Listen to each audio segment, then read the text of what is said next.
For clarification, we made a proposal of 733 diba, million for 2026, copying 2025. But DBM gave us 803.6 million. So nagdagdag sila ng 70, less than 70, mga 60-something million. Proposed budget ng Office of the Vice President para sa taong 2026, nadagdagan na. Ako, ano to? Habang buhay na kulong to. Dahil sigurado tayo, if ever, lampas sa 3 yung magiging ano nito, magiging biktima nito. At saka kung lampas sa 3 naman, yung nagsasagawa ng illegal recruitment operation, panghabang buhay din yung kulong nito.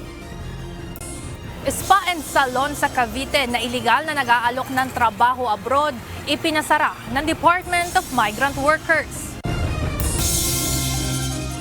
Wala kaming his stand towards impeachment is not a factor to our decision in choosing him as our Senate President. Duterte 7 Block nangako na susuporta sa liderato ni Senate President Francis Jesus Cordero. Senador Ronald Bato de la Rosa itinangging dismissal ng impeachment case ni Vice President Sara Duterte ang batayan ng kanilang pagpili ng Senate President. Kasi dapat yung may mga ganong kailangan po nila ng special needs Kaya lang hindi po lahat tayo naiintindihan yung mga sitwasyon nila. So I think dapat yung mga normal na pag-iisip, mag-adjust po. Ang mga may kapansanan po ay gaya din po natin. May karapatan po sila na mag-travel, may karapatan po sila na ma-enjoy ang ating serbisyo ng ating gobyerno.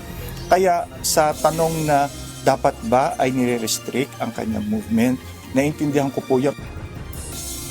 Reklamong child abuse, formal nang naisampa laban sa mga sangkot sa pananakit sa pasaherong persons with disability. Pag-unawa sa mga PWD, ipinanawagan ng Department of Transportation. May mga ibang dealers kami nakukuha. Totoo lang, sana mag-materialize yung kanilang paglapit.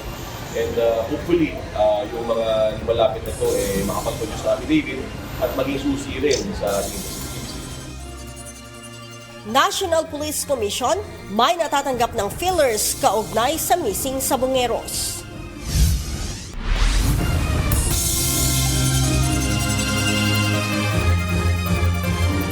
Magandang hapon Pilipinas at sa buong mundo. Tayo po ay sabayang napapakinggan sa Radio La Verdad 1350 ang UNTV Radio at una sa ating mga balita. Tumaas na ang proposed budget ng Office of the Vice President para sa susunod na taon. Ito ay matapos silang bigyan ng dagdag pondo ng Department of Budget and Management o DBM. Ayon sa tanggapan ng pangalawang Pangulo, gagamitin nila ito para sa pagbili ng mga bagong gamit at magdadagdag ng tauhan upang mas marami silang matulungan. Ito ang balita ni Jed Neresina, live.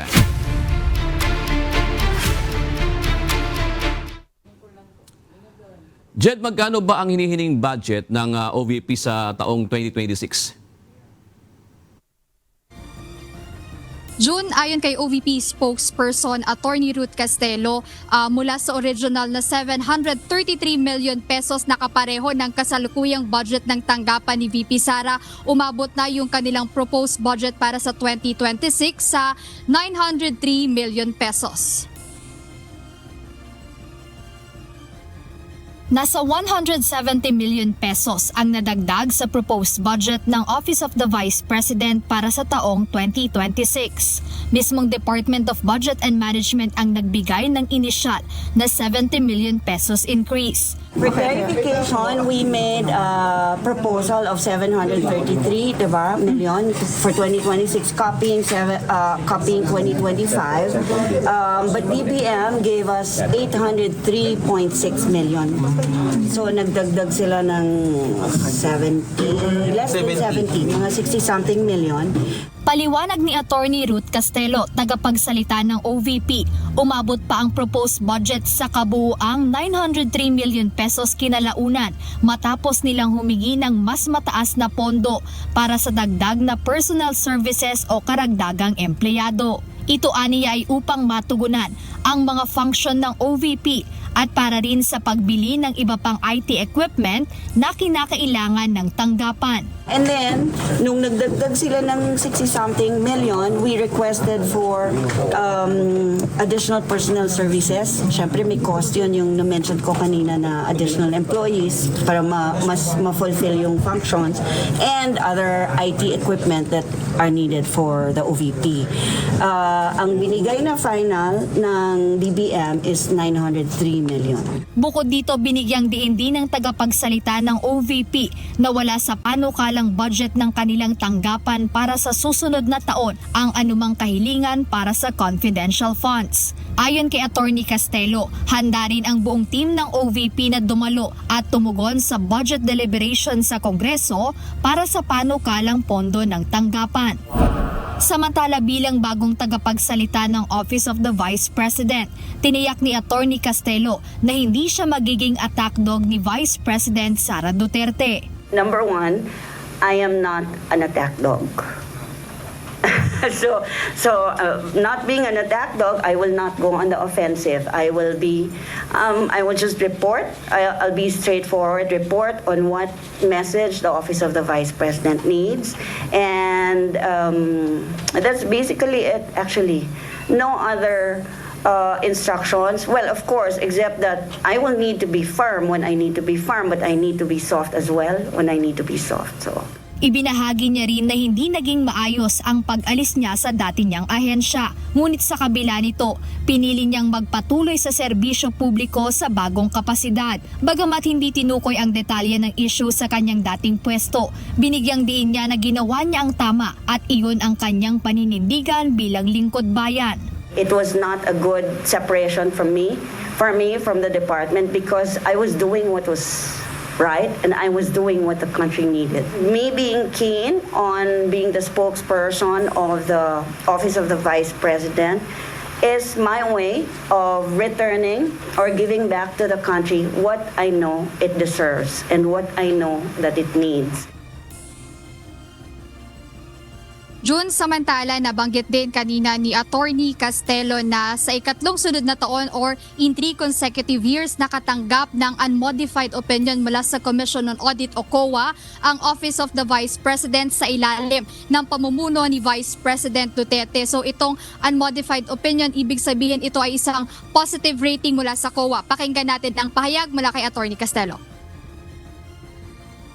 I mentioned that for the last 3 years since 2022, puro unmodified opinion po ang binibigay ng COA sa Office of the Vice President. Yung ibig sabihin, unmodified opinion, maayos po ang submission ng financial statements na ginawa. It is fairly presented, it is honest, it's transparent. At June, sa unang araw nga bilang official spokesperson ng Office of the Vice President ni Attorney Ruth Castelo, nilinaw niya na sa institutional side or more on sa trabaho na ginagawa ng Office of the Vice President ang kanyang bahagi dito sa tanggapan ni Vice President Duterte, and she cannot speak on behalf of VP Sara. Ayan muna update, balik sa inyo, June. Maraming salamat, Jed Neresina. Muling sinagot ng Malacanang ang pahayag ni Vice President Sara Duterte kaugnay ng umano'y pamumulitika ng Marcos administration. Ayon kay Palace Press Officer Yuse Claire Castro, walang oras si Pangulong Ferdinand Marcos Jr. na mamulitika dahil abalaan niya ito sa kanyang trabaho. Payo ng Palace official, mas mabuting tignan muli ni VP Sara ang kanyang mga sinabi sa mga nakalipas na panahon. Siguro po mas magandang ma-review po niya yung kanyang mga sinabi. Tandaan po natin, nung inilunsad po yung 20 pesos na bigas, yung po ba ay pag-atake sa Vice Presidente? Pero inatake niya po ang proyektong ito ng Pangulo na 20 pesos na bigas. At marami pa pong sinabi ang Vice Presidente na hindi naman po issue ng Pangulo at ng gobyerno. Magandang senyales para sa ilang House prosecutors ang pagtutok ng publiko sa issue ng impeachment ni Vice President Sara Duterte. Anila nagpapakita ito ng interes ng taong bayan sa mga issue sa bansa. Ngunit giit ng mga ito, hindi nakasalalay sa resulta ng surveys ang usapin kung dapat ituloy o hindi ang paglilitis sa Vice Presidente. Ito ang balita ni Rosalie Cos. What is important for me is all the Filipinos are watching and they're maintaining their own stand and opinion on these issues. 42% ng mga Pilipino ang hindi sang-ayon sa impeachment case laban kay Vice President Sara Duterte. 32% ang sang-ayon, 18% ang hindi makapagdesisyon, samantalang 7% naman ang walang sapat na impormasyon kaugnay ng issue. Ito ang resulta ng 2025 Social Weather Survey sa 1,200 respondents sa buong bansa mula June 25 hanggang 29, 2025. Ayon kay Batangas 2nd District Representative Jervil Luistro, isang House prosecutor, nananatiling maraming taga-suporta ang mga Duterte at may epekto rin sa publiko ang mga pahayag ng ilang senator judge kaugnay ng kaso. Ngunit ayon sa mambabatas, hindi ang bilang ng sang-ayon at hindi sang-ayon sa impeachment case ang mahalaga. Mas importante na matuloy ang paglilitis dahil ito ang nakasaad sa ligang batas. Positibo pa rin ang pananaw ng kongresista kaugnay ng survey dahil nangangahulugan itong tinututukan ng mga mamamayan ang issue ng impeachment. Regardless of all the surveys, kung ano man ang sinasabi ng mga Filipino sa surveys, whether mas marami ba ang pabor sa impeachment or mas kakaunti ba ang pabor sa impeachment, the glaring truth is we have a constitutional duty that we really have to face, and that is to try the impeachment case. Naniniwala rin ang iba pang kongresista na uupong House prosecutors. Mababago ang pananaw ng publiko kapag naumpisahan na ang paglilitis kay VP Sara. Ito ay dahil mailalatag na ang mga ebidensya sa aligasyong maling paggamit ng confidential funds at matinding pagbabanta sa buhay ng Presidente, First Lady at Speaker. Nananalig kami, umaasa kami na maiiba yung pananaw ng mga nagsasabi na yan na hindi nila gusto ang impeachment. Kasi siguro naiimpluwensyahan lang yan ng mga disinformation, naiimpluwensyahan din yan ng mga komento ng ilang mga senator judges. Kasi sa isang impeachment na trial, hindi lang naman ang mga senator judge ang naghuhusga. Lahat ng mga Pilipino ay naghuhusga din. Tulad ng mga nangyaring impeachment noon, halos lahat ay dikit at pinapanood yung proceedings. Batay din sa SWS survey, 44% ng mga Pilipino ang naniniwalang pinatatagal ng Senado ang umpisa ng impeachment trial ni VP Sara. Giit naman ng Malacanang, dapat igalang ang paniniwala ng publiko kaugnay ng issue. Sabay ang patuloy na pagtangging may kinalaman ng Presidente sa impeachment ni VP Sara. Kung ano man po yung sentimiento ng taong bayan, igagalang naman po. At muli, ayaw po ng Pangulo na ipahid sa atin, sa administrasyon, yung impeachment trial. Dahil ito po ay nasa kamay na po ng mga Senado. Naninindigan naman si VP Sara na harassment ang impeachment case laban sa kanya. Well, siguro marami sa ating mga kababayan naiintindihan kung ano yung ginagawa laban sa akin at sa aming pamilya. It's a pure political persecution at harassment. Dapat bang ibasura? Tingnan ng mga senator judges yung mga arguments namin dahil marami kaming mga solid legal arguments kung bakit dapat i-dismiss itong impeachment complaint. Bagay na kinokontra ng mga kongresista. If they're so confident about the survey, then why are they still pushing for dismissal of the impeachment case? Rosalie Cos, UNTV News and Rescue. Diyos ang aming sandigan, serbisyo publiko ang aming pinahahalagahan. Nangako na ang grupo ng mga senador na kaalyado ni dating Pangulong Rodrigo Duterte na susuporta sa liderato ni Senate President Francis Chis Escudero. Ito ang inihayag ni Senator Ronald Bato de la Rosa sa nalalapit na halalan para sa susunod na tagapangulo ng Senado sa pagbubukas ng 20th Congress. Itinanggi naman ni De La Rosa na ang dismissal ng impeachment ang batayan nila ng pagpili ng Senate President. Ito ang balita ni Asher Cadapan Jr. Nakapag-commit na kami. I don't know kung nakapirma na yung iba. Ako, nakapirma na ako. We call ourselves as Duterte 7. Duterte 7. Senator Bungo, Senator Robin Padilla, Senator Marcolita, Senator Aimee Marcos, and the 2 Villar. Walang nakikitang dahilan ng Duterte 7 Bloc para hindi suportahan ang liderato ni Senate President Francis Jesus Escudero. Ito ang binigyan diin ni Senador Ronald Bato de la Rosa sa gitna ng ulat na mayorya na ng mga senador ang pumirma pabor sa pananatili ni Senador Escudero bilang tagapangulo ng Senado. Paliwanag ni Senador de la Rosa na pag-usapan ng kanilang grupo na si SP Escudero ang kanilang susuportahan. Basta nagustuhan ko lang yung pamamalakad niya sa amin, sa Senado. Yung leadership niya is, nakita ko is very open to everything.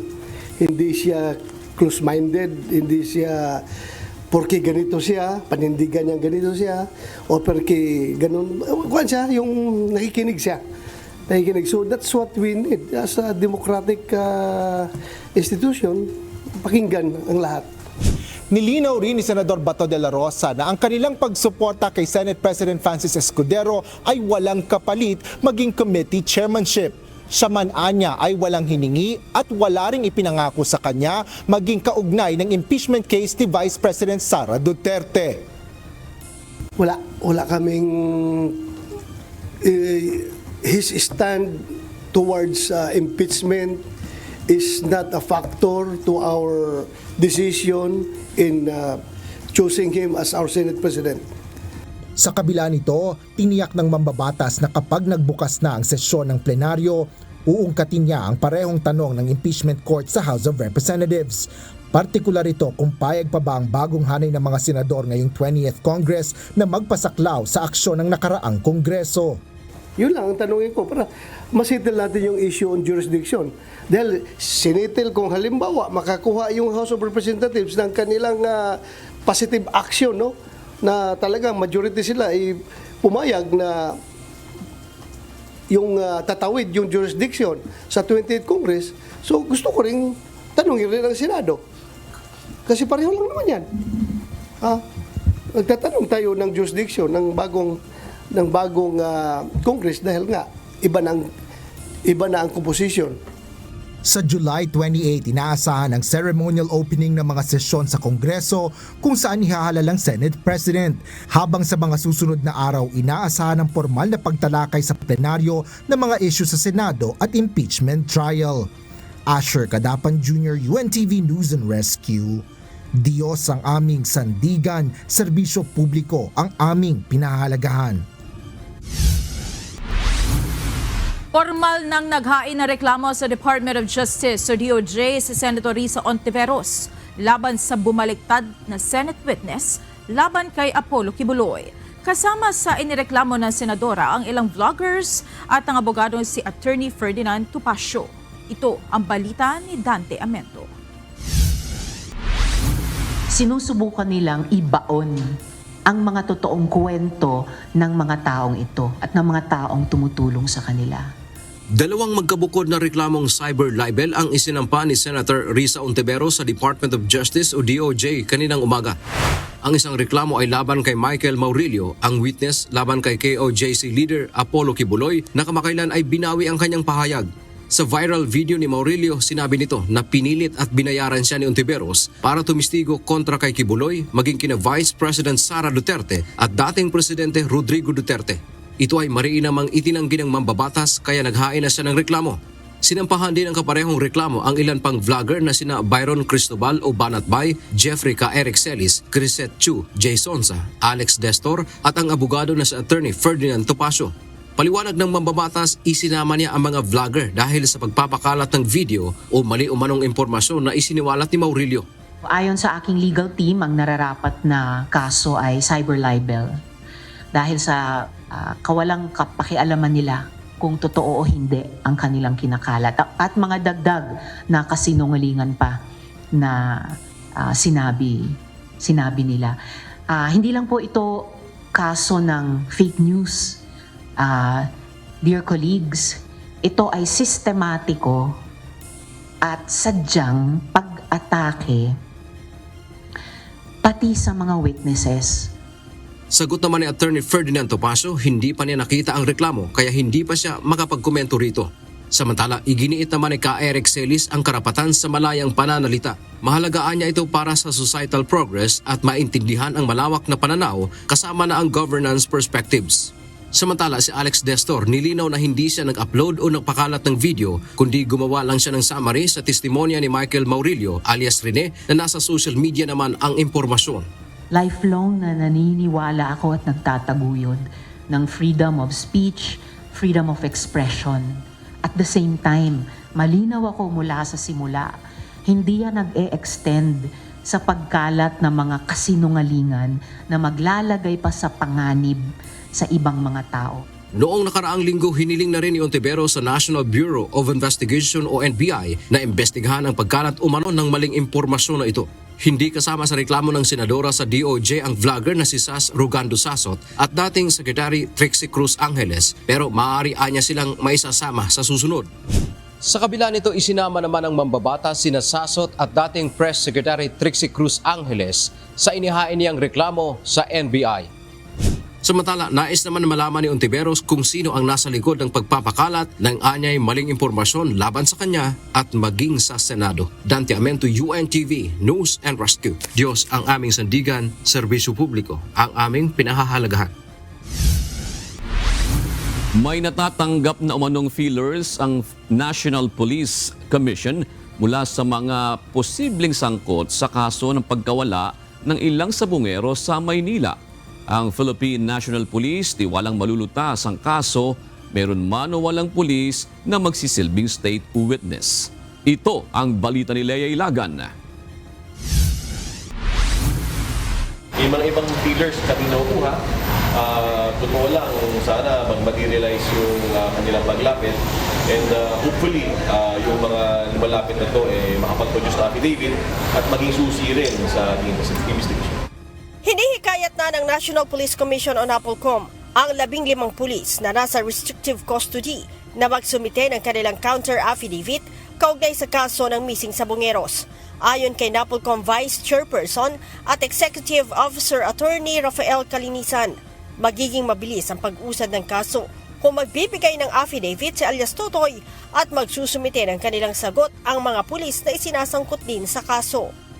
We're expecting that the case will really be filed with the National Police Commission. Sabi ko nga kanina, malamang sa malamang yung talpakan ng kaso ng sabong ay mangyayari sa National Police Commission. So kung ready naman na yung mga pulis na to, yung 15 na di umano ay nasa restricted custody na, sana makapag-file din sila ng sagot, assuming na makapag-file na ng complete affidavit itong talking head natin na si Totoy. Inamin din ni Attorney Calinisan na nakatatanggap na sila ng mga feelers mula sa mga taong posibleng may kinalaman sa missing sabungero. Sabihin na lang natin na talagang the feelers come from different people. That can be a police officer also, that can be a civilian. But we are receiving feelers from different entities giving information. Sinabi naman ni PNP Chief Police General Nicolas Torre III na bukas ang PNP kung mayroon sa 15 pulis na nais na magsilbing state witness. Subalit, tiwala aniya silang malulutas ang kaso kahit na walang pulis na magsalita ukol dito. We can take. If some of them will volunteer to be state witnesses or they've decided to tell all, then that will be a welcome development in the investigation. But even without that, we can solve this case even without the cooperation of the suspects.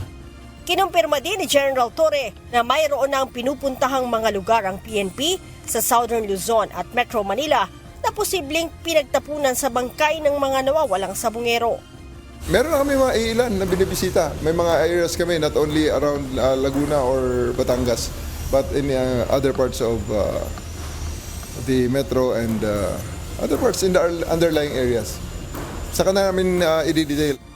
Sinabi din ni General Torre na tuloy ang koordinasyon nila sa NAPOLCOM kaugnay sa administrative case laban sa mga sangkot at sa Department of Justice naman para sa criminal case. Tiwala ang Department of Justice na maaari pa ring magkaroon ng conviction o hatol kahit na hindi makita ang katawan ng mga nawawala o missing sa Bungeros. Paliwanag na DOJ spokesperson Attorney Miko Clavano. Kailangan lang mapatunayan sa korte ang pagkamatay ng mga ito. Marami din aniyang paraan para mapatunayan ang fact of death. Kabilang narito ang larawan o video ng pagpatay na maaaring mag-establish nito. Leia Ilagan, UNTV, News and Rescue. Diyos ang aming sandigan, serbisyo publiko ang aming pinahahalagahan. Mapagkakatiwalaang testigo ang whistleblower ng missing sa Bungeros na si Julie Patidongan alias Totoy. Para kay Senador Ronald Bato de la Rosa, maaari itong maging daan upang muling mabuksan ang investigasyon ng Senado sa issue. Ito ang balita ni Asher Cadapan Jr. Matigas yan noon sa Senate hearing noon. Ayaw yan bumigay. Kahit na, di ba, pinailan natin ang kaso, di ba? Walang nakuhang ebidensya na nag-uugnay kay Atong Ang at iba pang kasamahan nito sa missing sa Bungeros mula sa ginawang pagdinig ng Senado noong 2022. Ito ang inihayag ni Senador Ronald Bato de la Rosa, chairperson ng Senate Committee on Public Order and Dangerous Drugs na nanguna sa investigasyon noon sa naturang kaso. Sa kabila nito, sinabi ng mambabatas na administratively ay nabuo ang koneksyon ng mga manager at president ng kumpanyang nag-ooperate ng electronic o e-sabong sa lugar kung saan nawala ang mga sabungero. Mahigit 3 taon ang nakalipas bago bumaligtad si Julie Dondon Patidongan na siyang naglahad ng mga umano'y sangkot sa pagkawala ng mga sabungero. Para kay Senador Bato, mas kapanipaniwala sana kung noon pa lumutang at nagsalita si Patidongan. As far as credibility is concerned, sa akin mas credible sana siya kung nagsalita siya noon pa nung dito sa Senate investigation. But still, credible pa rin siya dahil kahit na late na siya bumaligtad, you knowing his closeness to the personalities involved, then mayroong siyang sinasabi. Ayon pa kay De La Rosa, isinumiti nila sa Senado ang committee report ng isinagawa nilang investigasyon sa kaso ng missing sa Bungero. Para sa Senador, sapat na sa kanya ang rekomendasyon mula sa kanyang committee report, partikular na ang pagpapatuloy ng investigasyon ng Philippine National Police. So yung aming committee report was adopted by the Senate. So unless siguro kung mayroong mag-file lang resolution from one of our colleagues, then I will be forced to reopen the investigation. Samantala, nagbigay din ng kanyang panig ang dating PNP chief kaugnay ng mga panawagan laban sa online gambling sa bansa. Anya, hindi sapat ang paghihigpit lang dito dahil magaling ang mga Pilipino na maisahan ng mga pinatutupad na regulasyon. Ako dapat ban yan I-ban yan kasi maraming nasisirang buhay dyan. Aside from doing mga missing sa Bungeros, no? Na dahil ngayon sa online pa rin yun nangyari. Dagdag pa ni Senador Bato de la Rosa, hindi sapat ang kita ng gobyerno mula sa online gambling para tumbasan ang moral decay o pagkasira ng asal at social cost o pinsala sa lipunan dulot ng naturang bisyo. Asher Cadapan Jr., UNTV News and Rescue. Diyos ang aming sandigan, serbisyo publiko ang aming pinahalagahan. Iginiit ng abogado ni Gretchen Barreto na hindi makatutulong ang pagsasampa ng reklamo laban kay Julie Dondon Patidongan o alias Totoy na whistleblower sa kaso ng mga nawawalan sa Bungero. Sa isang panayam kanina, sinabi ni Attorney Alma Malyonga, abogado ni Barreto, na wala namang ebidensya sa alias Totoy o si alias Totoy sa mga alegasyon nito ng pagdawit sa aktres sa mga nawawalan sa Bungero. Tinawag niyang pantasya, imbento at nonsense ang mga pahayag ni alias Totoy. Hindi naman pumirma ng affidavit si alias Totoy kaya obvious na wala itong batayan sa mga alegasyon.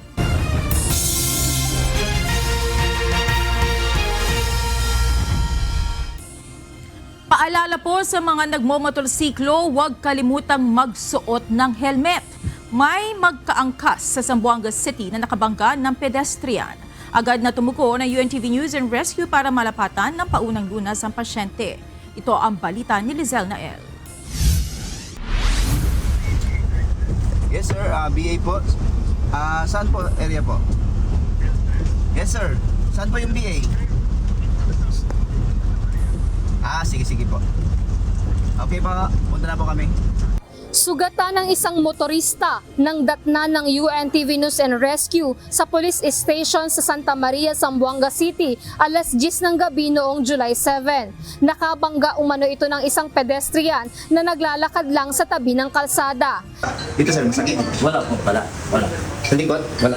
Hindi, actually meron po dito. Meron dito? Ito lang. Ito? Hindi, actually malayo pa yan sa dito. Okay lang sir. Okay, call compress natin yan. Okay po. Nagtamo ang 23 anyos na lalaki ng maliit na hiwa sa ulo, pamamaga sa kanang bahagi ng ulo, pasa at gasgas sa siko, kamay at kanang bewang, maliit na hiwa at pasa sa kanang tuhod. Ito, and ito. Para yung maga. Okay lang, dito. Napag-alaman na walang suot na helmet ang motorcycle rider at ang angkas nito. Tingnan lang. Complete name yun. Hindi din ako nilo or nakasusuka. Opo. Ito lang po, yung mild injury lang po. Madumi ko kung actually galing ako to work. Wala namang tinamong sugat ang angkas sa motorsiklo. Agad na binigyan ng paunang lunas ng UNTV News and Rescue ang pasyente sa pamamagitan ng paglinis at paglagay ng gasa sa sugat nito at pag-apply ng cold compress sa namagang bahagi ng ulo.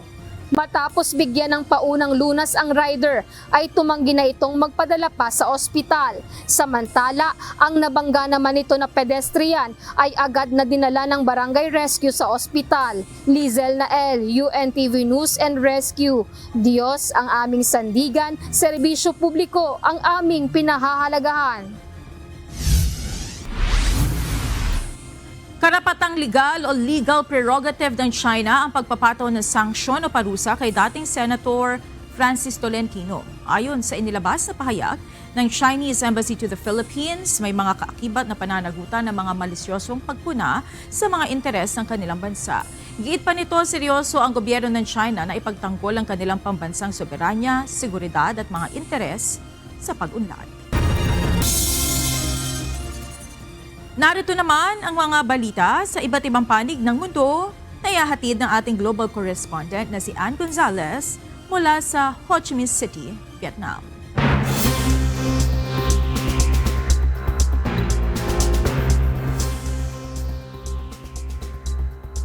Nanawagan si French President Emmanuel Macron ng suporta mula sa United Kingdom para kilalanin ang Palestine at pagtibayin ang depensa para sa Ukraine sa 3 araw na state visit o sa kanyang 3 araw na state visit. Sa kanyang talumpati sa British Parliament, iginiit ni Macron na dapat magtulungan ang UK at France para mapalakas ang Europa laban sa mga banta sa depensa, klima at ekonomiya. Binanggit din ni Macron ang kahalagahan ng two-state solution bilang tanging daan tungo sa kapayapaan sa gitnang silangan at nagbabala laban sa labis na pagdepende sa US at China. Ang pagbisita ni Macron ang kauna-unahang state visit ng isang leader ng EU sa UK mula nang mag-Brexit.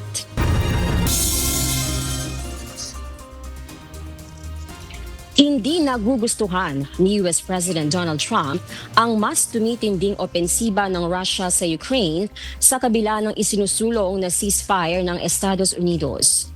Dahil sa pagkadismaya, nagdesisyon si Trump na muling magpadala ng mga armas sa Ukraine para madepensahan nito ang sarili laban sa pag-atake ng Russia. Ito ang balita ni Lynn Perez. We're not happy with Putin. I'm not happy with Putin. I can tell you that much right now, because he's killing a lot of people. And a lot of them are his soldiers and their soldiers, mostly. And it's now up to 7,000 a week. And I'm not happy with Putin. Dismayado si US President Donald Trump sa patuloy na pag-atake ni Russian President Vladimir Putin sa Ukraine.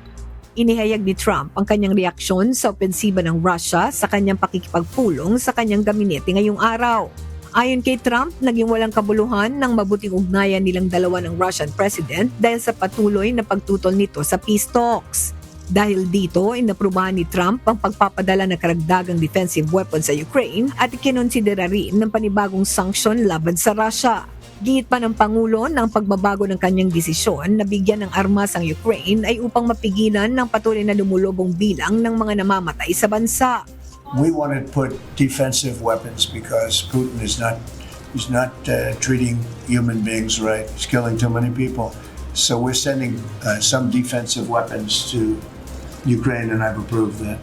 Una nang tinutulan ni Trump na bigyan ng dagdag pang military weapons ang Ukraine dahil sa lumalaking gastos dito at nangakong tatapusin ang sigalot sa pagitan ng Russia at Ukraine sa loob ng 24 oras.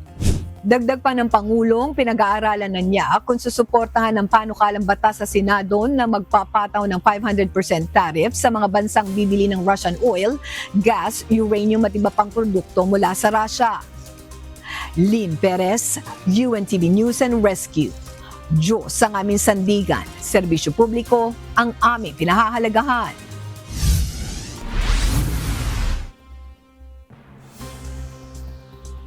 Inirekomenda ni Defense Minister nominee An Yu-bak ang pagbabalik ng sinuspending Inter-Korean Military Pact para mabawasan ang tensyon sa pagitan ng North at South Korea.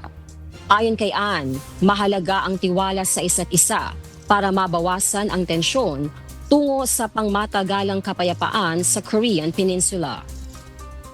Sinuspinde noong nakaraang taon ng dating administrasyon ang 2018 Pact dahil sa mga provokasyon ng North Korea, gaya ng pagpapalipad ng mga lobo na may lamang basura patungo sa teritoryo ng South Korea.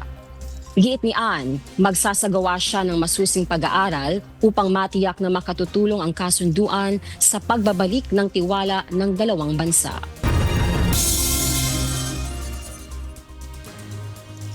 Hindi bababa sa 100 individual ang bahagyang nasugatan, kabilang ang 9 na bumbero sa mabilis na pagkalat ng wildfire na umabot sa labas ng Marseille, ang ikalawang pinakamalaking lungsod sa France.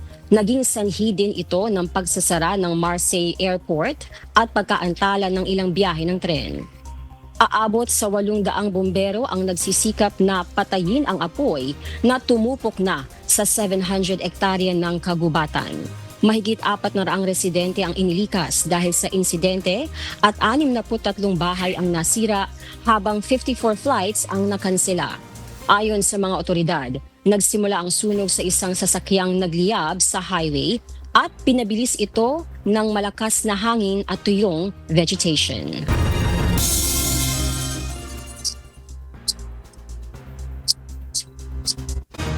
Patuloy na mararanasan ang matinding init sa South Korea na naging dahilan ng pagkatunaw ng asphalt sa Ulsan.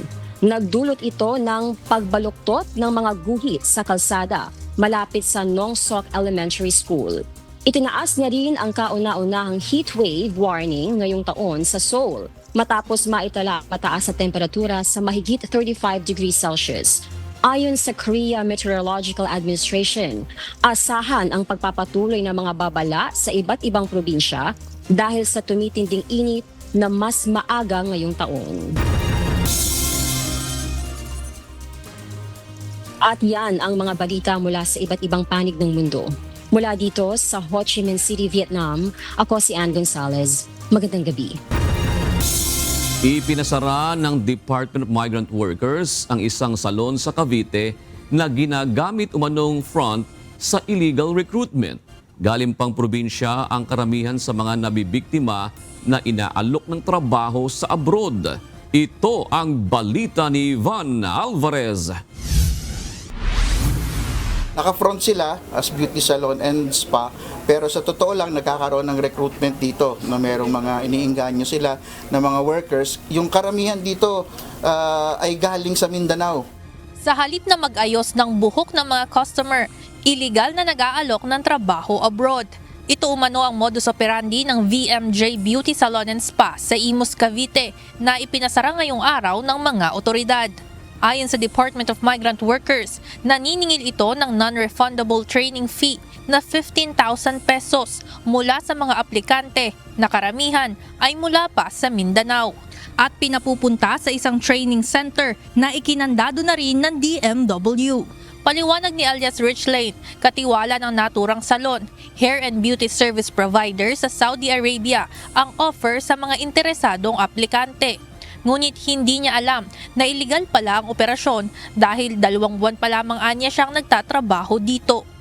Yung mga hair stylist po, yung mga ginagamit po sa yung mga oso po sa sa ibang bansa po kasi pa Saudi po talaga lahat ng babae diyan. Yung nabutan ko diyan nasa 30, pero yung iba po naka-flight na po sila.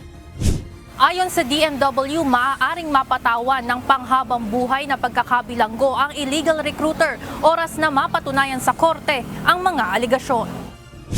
Ano to?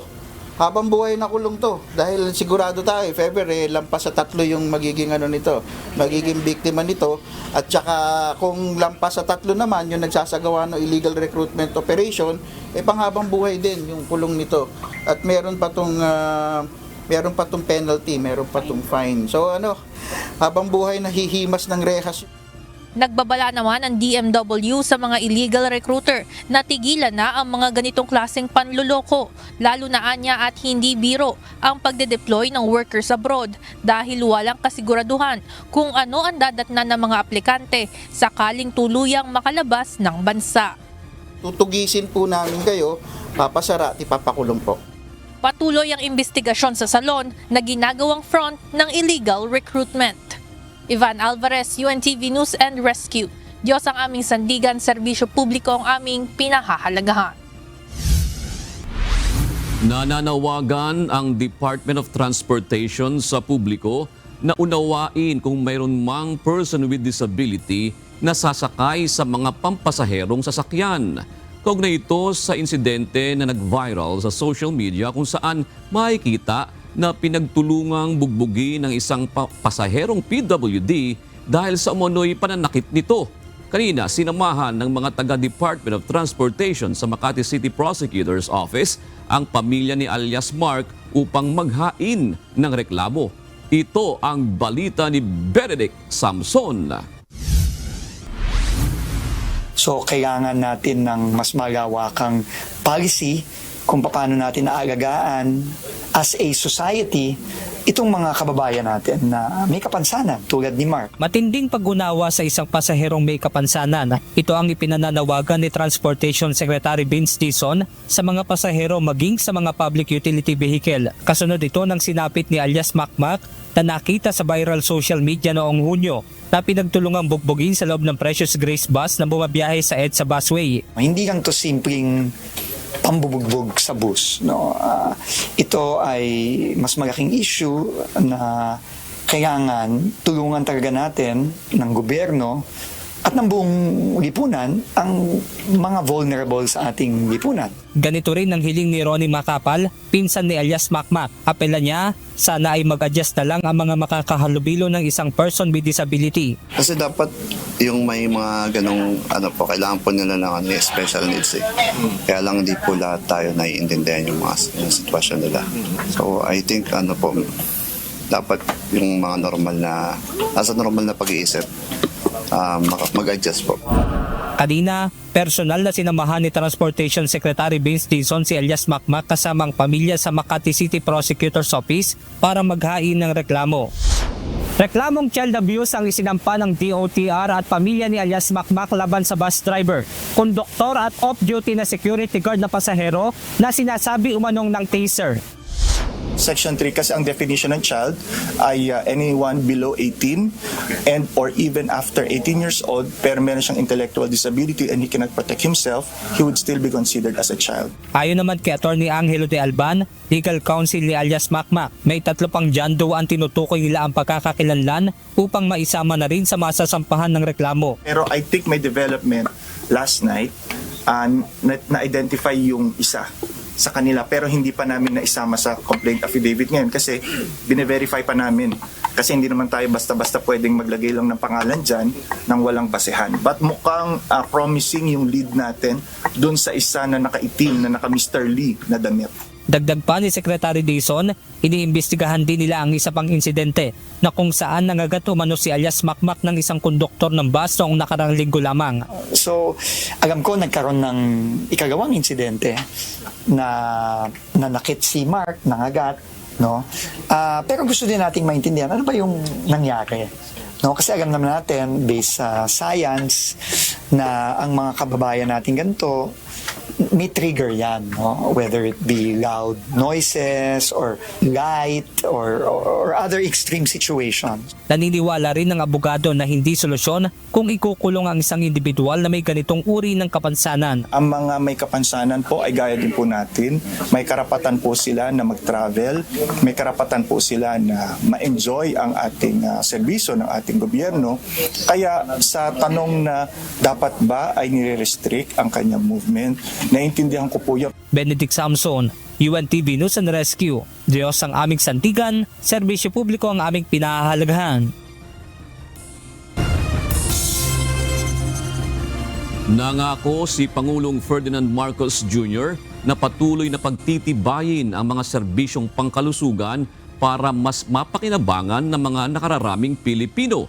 Kaya naman ayon sa Pangulo, patuloy ang kanyang pagpulong sa Department of Health at Philippine Health Insurance Corporation o PhilHealth upang mas mapalawak pa ang serbisyo ng State Health Insurer.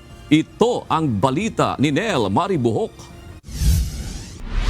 Ayos natin ang ating ekonomiya na mabuti at kaya na natin, ay kaya naman siguro natin, wala nang kontribusyon ng pasyente. Mahirap magkasakit. Bukod sa iniindang karamdaman, dagdag isipin pa ng mga Pilipino ang bayarin sa pagpapagamot at pagpapaospital. Bunsod nito, nais ni Pangulong Ferdinand Marcos Jr. na sagutin ng gobyerno sa pamamagitan ng Philippine Health Insurance Corporation o PhilHealth ang gasto sa ospital ng mga Pilipino.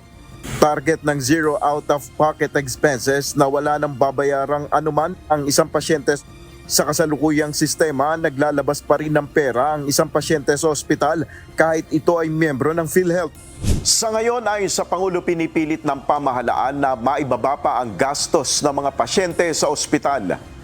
Binababaan natin ang payment, ang bayad kasi kahit papano yung pasyente pagka magpapatingin o magpapagaling ay meron pa rin kontribusyon. Dahan-dahan namin babawasan yung kontribusyon ng pasyente.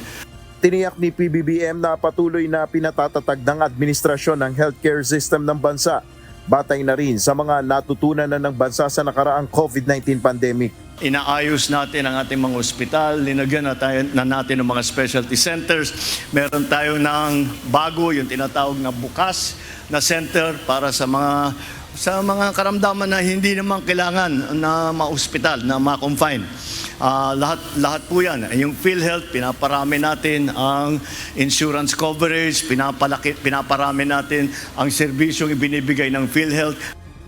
Ito ang inihayag ni PBBM ng pangunahan ng pamamahagi ng 387 na Patient Transport Vehicles o PTVs para sa 7 rehiyon, kabilang na ang Ilocos Region, Cagayan Valley, Central Luzon, Calabarzon, Mimaropa, Bicol at Cordillera Administrative Region. Target naman ng Pangulo na bago matapos ang taon, mabibigyan na ang lahat ng munisipalidad at syudad ng PTVs. Nel Maribuhok, UNTV News and Rescue. Diyos ang aming sandigan, serbisyo publiko ang aming pinahalagahan. Nagdesisyon ang Commission on Elections o COMELEC-ANBANC na magsagawa ng voter registration sa darating na August 1 hanggang 10 ngayong taon sa buong bansa. Ito ay bilang paghahanda hanggang wala pang katiyakan kung ipagpapaliban ang barangay at sangguniang kabataan elections o BSKE na nakatakda sa December 1. Elections. At ito pong pagpaparehistro, inuulit natin, August 1 to 10 ay gagawin natin para po magkaroon tayo ng mga botante, lalo na sa SK na 15 to 17 years old na boboto para sa barangay and SK elections ng December 1. Dagdag pa ng komisyon, gagawin nila ang pilot test ng Register Anywhere and Anytime dito sa National Capital Region. Nasa 1 milyon ang target ng COMELEC na makapagparehistro sa loob ng 10 araw. Karaniwan na makikita ang spaghetti wires o salasalabat na kable sa mga poste ng kuryente. Bukod sa masakit sa mata, takaw aksidente rin ito madalas. Kaya mahigpit ng babantayan ng lokal na pamahalaan ng Maynila ang pagkakabit ng mga kable ng mga telecommunications company sa lungsod. Ito ang balita ni Mia Alonso. Dati, bulag ang Meralco, basta inaprobahan ng City Hall, maglalatag na. At ang gagamiting panangga, pag sinita ng mga operatives o inspector ng Meralco, ay may permiso kami sa local government. Hindi na pwedeng gamiting palusot ng telecommunication company ang approval mula sa lokal na pamahalaan ng Maynila sa basta na lamang pagkakabit ng mga kable sa poste ng Meralco. Ayon kay Manila Mayor Isko Moreno, ginagawang panangga ito ng ilan kaya naman minabuti na aniya na baliktari ng ganitong nakasanayang patakaran. Ngayon, ni-reverse ko because they know better than us the load capacity of every post and they understand very well kung ano lang ang dapat na nakasampay dyan. Kaninang umaga, nagsagawa ng clearing operation ng Meralco kasama ng ilang local government units sa Binondo. Pinagpuputol na ang mga sangasangang kable sa mga poste na mistulang spaghetti wiring. Karamihan ay halo-halo at hindi na matukoy kung aktibo pa o abandonado na. Dumagdag pa rito ang mga illegal wire mula umano sa mga telecommunications company na mas lalong nagpapabigat sa load ng mga poste na delikado para sa mga residente. We are not mentioning names. It is now Meralco who will say yes or no o kung kayo'y makakapaglatag sa poste. Puro high tension wire yan eh. Ano yan, mas delikado yan para sa mamamayan namin. Ayon sa alkalde, paalala ito para sa mga future telecompany na may planong magkabit ng kanilang mga kable sa area ng Maynila. Ayon sa Meralco, tinatayang nasa higit 2,000 kilos na ang natatanggal ng mga unnecessary wires sa Binondo Street pa lamang magmula Abril. Paliwanag din ng lokal na pamahalaan na hindi naman mapeperwisyo ang mga residente maliban na lamang kung may makita na mga illegal wires na nakisampay. Well, alam naman natin yung nangyari in the past sa Binondo. No? When there is too much load, sabi nga ni Orme, dito sa mga poste, malamang sa hindi, pwede yan magdulot ng aksidente. Dagdag pa ni Meralco Vice President and Head of Corporate Communication, Joe Saldariaga, ang clearing operation na isinasagawa ay paraan na rin ang paghahanda ngayong panahon ng tag-ulan kung saan mas prone ang pagbagsak ng mga poste dahil sa lakas ng hangin at ulan. Kasi alam mo naman, pag tag-ulan, nandiyan din yung possibility ng power outages brought about by inclement weather, lalo pag binagyo tayo. No? So ito, ginagawa na natin this early, although tag-ulan na tayo, para maayos natin ng mabuti yung mga poste natin, hindi mabigatan. Ayon pa sa lokal na pamahalaan, bagamat benepisyo ang pag-aalis ng mga nagsalasalabat na kable na nakakasagabal sa pag-ayos ng lansangan, ang pangunahing layunin ng hakbang ay upang matiyak ang kaligtasan ng publiko. Mia Alonso, UNTV News and Rescue. Diyos ang aming sandigan, serbisyo publiko ang aming pinahahalagahan. Mayroong binabantayang low pressure area ang Pag-asa sa silangang Hilagang Silangan ng Basco, Batanes. Ngunit mababa ang tsansang maging bagyo ito dahil inaasahang matutunaw na rin sa loob ng 24 oras. Patuloy namang magdadala ng pag-ulan ng habagat at cloud clusters sa Zambales, Bataan, Metro Manila, Cavite, Batangas, Occidental Mindoro, Palawan, Babuyan Islands at Batanes. Mula kagabi hanggang ngayong hapon, nakararanas ng malalakas sa pag-ulan ng ilang bahagi ng Metro Manila. Kagabi, umabot sa 12 kilometro ang pila ng mga sasakyan sa South Luzon Expressway mula sa Alabang Exit southbound, gayon din sa Sucat Exit northbound. Ilang sasakyan na stranded dahil sa taas ng baha, kaya ang ibang pasahero ay napilitan na lamang maglakad. Gaya sa Las Piñas, kung saan umapaw na ang ilog na naging dahilan ng pagtaas ng tubig baha at paglikas ng ilang residente. Nakaranas din ng malakas sa pag-ulan kagabi at mataas sa tubig baha ang ilang lungsod, gaya ng Mandaluyong, Parañaque, Taguig at Pasig.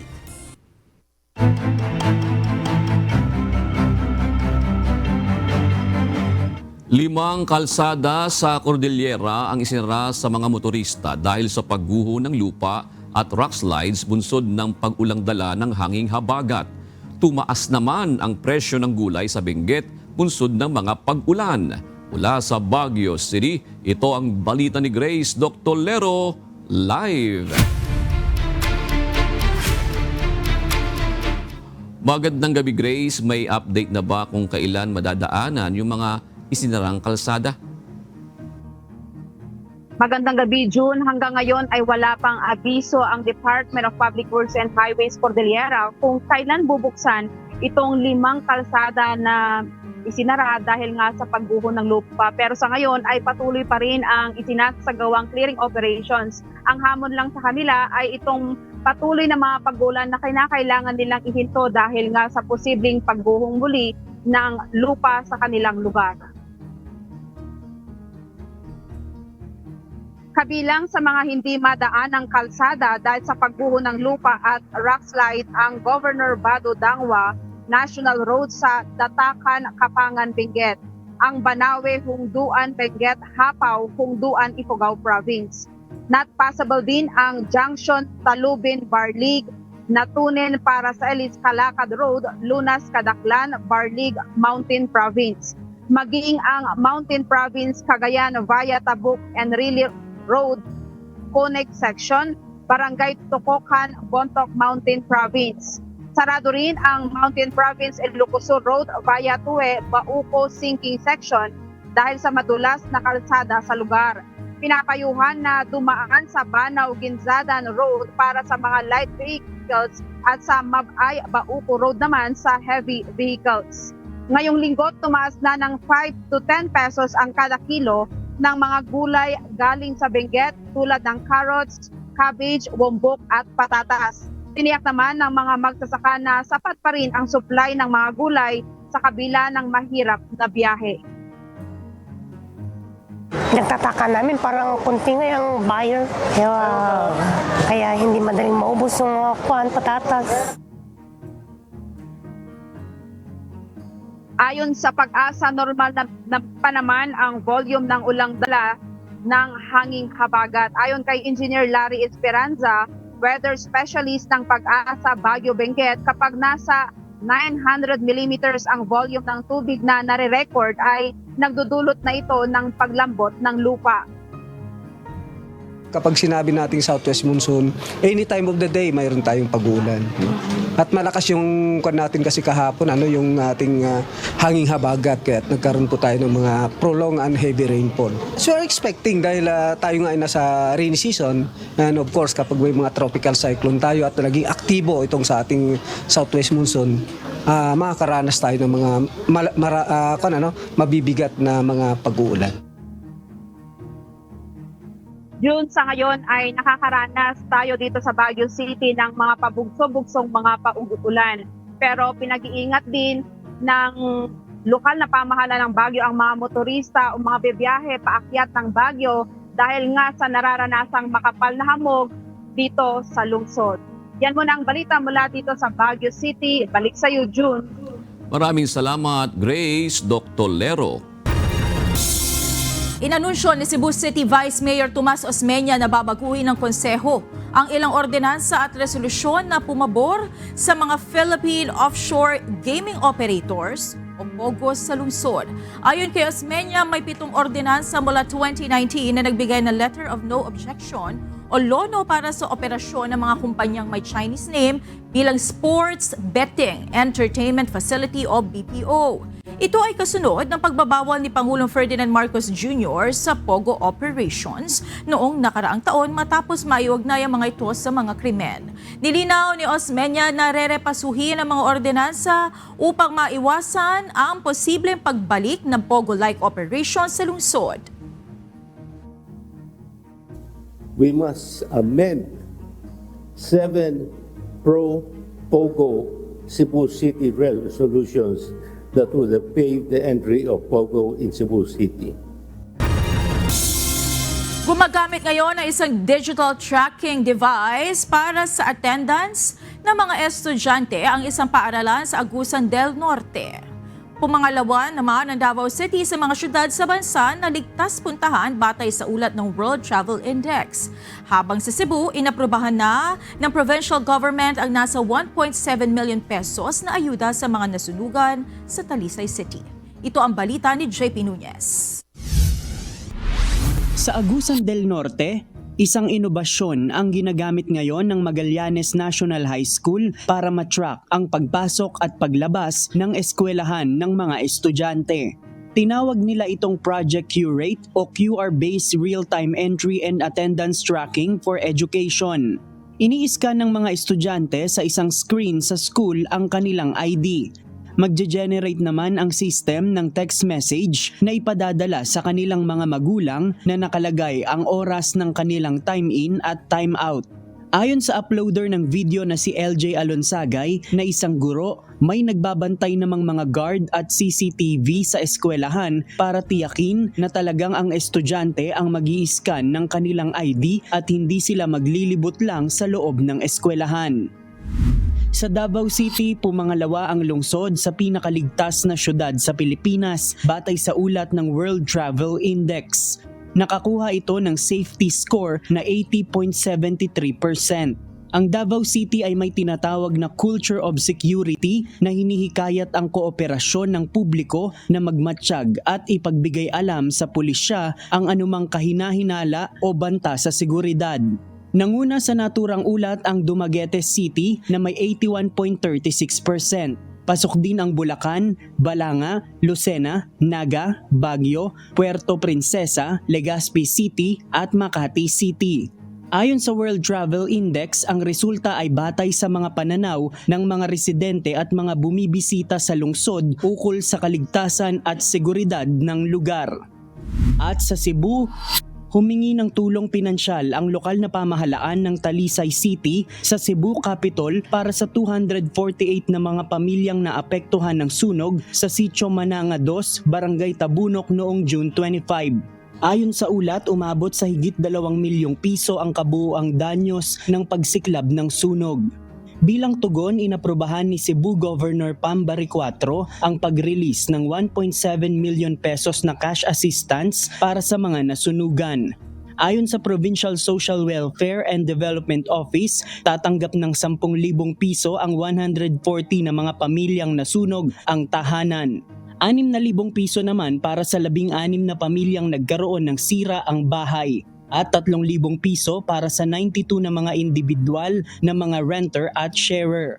Sa ngayon ay pinoproseso ang naturang ayuda at ipamamahagi sa mga pamilya na pansamantalang nanunuluyan sa Barangay Tabunok Gymnasium. JP Nunez, UNTV, News and Rescue. Diyos ang aming sandigan, serbisyo publiko ang aming pinahahalagahan. Naglabas ng babala ang Philippine Institute of Volcanology and Seismology o PHIVOLCS kaugnay ng banta ng pagputok ng Bulkang Taal. Ito ay matapos makapagtala ang ahensya ng biglaang pagtaas sa real-time seismic energy measurements sa paligid ng bulkan. Ayon sa PHIVOLCS, ang nasabing paggalaw ay maaaring senyales ng nalalapit na aktibidad o pagsabog ng bulkan. Pinapayuhan ng mga residente sa paligid ng Taal Lake na manatiling alerto at sumunod sa mga abiso ng mga otoridad para sa kanilang kaligtasan. Samantala, nilinaw naman ni PHIVOLCS Director Teresito Baculcol na ang naranasang pagtaas ng seismic activity sa paligid ng bulkan ay hindi makakaapekto sa inaasahang pagsisid ng mga otoridad sa Taal Lake para hanapin ang mga nawawalang sabungero na napaulat na inihulog sa ilalim ng lawa. Hindi na po sa pinagbabawal doon sa Taal Lake kasi outside the permanent danger zone na po yung lake. Ang pinagbabawal lang po natin at nirecommend natin is the Taal Volcano Island.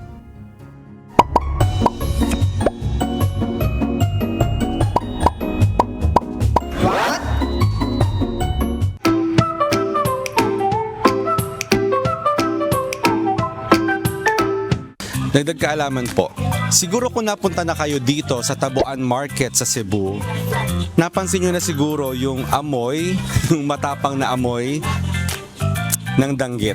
Pero alam nyo ba, merong kwento sa likod ng lugar na ito at bakit tinawag na danggit at bakit kumakapit sa damit yung amoy ng danggit. Alamin natin. Yan kasi yung perfume dito sa Tabuan. Kahit ilang pa yan, kahit ilang araw, basta hindi mo siya sabunan ng yung bar, hindi talaga matatanggal. Pag naliligo lang, ta shampoo lang, hindi matatanggal. Ano dapat? Bar, ta shampoo. Yung sabon panglaba. Kasi napakataas talaga ng amoy ng danggit. Kahit anong laba mo pa, hindi talaga yan matanggal kasi yan nga, long lasting amoy. Noong panahon pa ng mga Kastila, ang Tabuan ang sentro ng bentahan ng mga tuyong isda sa Cebu. Dito nagtitipon ang mga mangingisda para magbenta ng danggit, pusit at daing. At heto pa, ang tawag nating danggit, ang English name niya ay rabbit fish. Bagamat ang salitang danggit ay hindi direktang hango sa English, kundi matagal nang ginagamit sa Visayas bilang katawagan sa pinatuyong rabbit fish, lalo na sa mga tabuan o palengke ng tuyong isda. Sa iba't ibang parte ng Visayas at Mindanao, iba-iba rin ang tawag dito, gaya ng Samaral, Kitang, Taragbago at Tabago, depende sa lugar at dialect. Pero sa Cebu, ang danggit ang pinaka naging opisyal na tawag, lalo na kapag pinatuyo na ang isda. Isa ito sa pinakakilalang dried fish sa bansa at bahagi na ng Cebuano food culture mula pa noong panahon ng Kastila. At kung napapansin mo, sobrang kapit ng amoy ng danggit sa kamay at damit. Ang dahilan, may tinatawag na volatile compounds sa isda, lalo na pagtuyo na mas lumalakas sa init. Kaya po sa susunod na kayo'y mapapabili ng danggit, alam nyo na ang kwento at siyensya sa likod ng amoy at pangalan ng danggit. Cebu Pride yan. Sana may natutuhan kayo at laging tatandaan, mapalad po ang tao na nakakasumpo ng karunungan at ang tao na nagtatamon ng kaunawaan.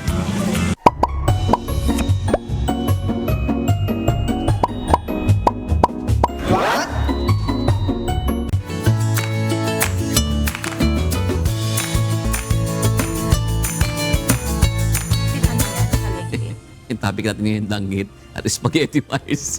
Hige. Pero masarap talaga yung danggit. Sa Cebu. Hindi lang danggit. Lahat nung nandoon yung mga dried fish doon. Talagang ihanda mo na yung sarili mo. Dahil pag nandoon ka talaga, dadalhin mo hanggang sa bahay mo yan. Pag hindi ka naligo na maayos. Alam ko, di ba, merong isang sikat na doon, market, na talagang puntahan ng mga turista, yung mga ganon. Yung tabuan, sabi nila. Yun ba yung pinuntahan? Nimon. Ano kasi dyan, parang dyan makikita yung all kinds of dried fish na masasarap. Pero danggit talaga favorite yan, lalo na pag maluto. Masarap din yung parang hamon na isda, yung bilog siya, na manamis-namis. May ganun din yun. Tapos yung tinik, masarap din yun. Pag pinarito mo, medyo manamis-namis din, di ba, yung tinik. Ngayon, makita mo dyan, may tinik dyan. Anong tinik? Tinik ng isda. Inano nila. Meron dyan, yan, tinik. Yung katabi daw ng pusit. Yan. Yan, tinik yun, yan, tinik. Masarap yan, manamis-namis din yan. So, walang masayang pati tinik. Walang tapon, no? Oo. Waway pusa. Walang matitira sa pusa. Dahil pati tinik kinakain na po natin. Pero kasi masarap talaga yan. Lalo pag sinangag, no? Sinangag at suka. Sarap. At kaping mainit. Huwag mo lang sasabayan ng spaghetti wires. So, speaking of, nagalit si Yorme. Hindi lang naman sa Maynila, marami yan. Kaya bumabagsak yung mga poste ng Meralco dahil dun sa mga nakikikabit na mga telcos at iba pa na nakikikabit. Yan. Naalala ko isa yan sa mga parang naging issue na tinalakay namin nung panahon na nagbabawal ang pikon ako. Marami kami natatanggap na ganyan mga reklamo, mga spaghetti wires. So mainam, no? Ngayon nabibigyan ng pansin. Tingnan mo naman itsura niya, no? Talaga very prone talaga sa aksidente. Sa Pasig dati, sa Pasig medyo nabawasan naayos nila yung mga ganyan, na nababawasan naman. Pero ang inantay pa rin ng tao yung talagang nakabaon sa lupa. No? Oo. Para ibang bansa kasi mas maganda. Kaya lang pag binabaha, paano kaya yun? Siguro medyo kuryente. Hindi maayos ang pagkakagawa, di ba? May technology naman siguro for that. Pero in the future, no, sana in the near future magawa natin. Mas maaliwalas. Kasi maganda rin talaga yung maaliwalas na syudad. Yung bang may naabot yung paningin mo. Kasi ngayon ang nangyayari, maraming humaharang sa paningin.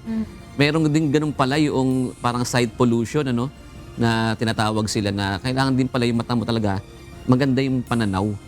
Tama nga naman, maganda pa Napaisip na. tuloy ako. Oo. Hindi ko kasi masyadong pinapansin. Pero sa bandang Taguig, BGC area, Ayan, maganda. parang walang mga cable-cable. Wala, nasa ilalim Nasa yung- ilalim na. So, kaya na rin. Mm. So, kung nagawa sa BGC area, kaya rin naman sa parte.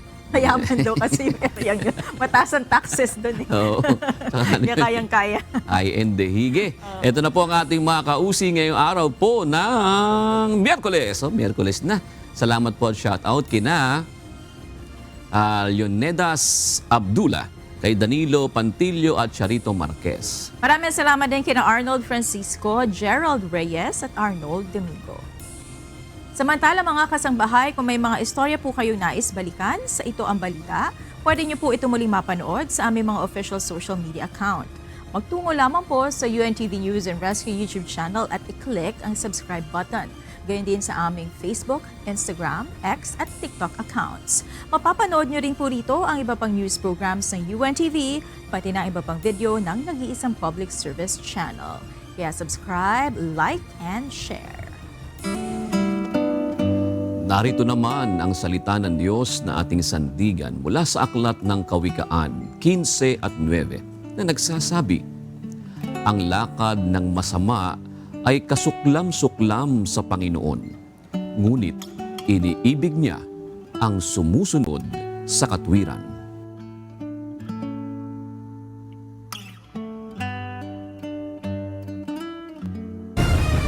At yan ang naging kabuuan ng ating balitaan ngayong gabi.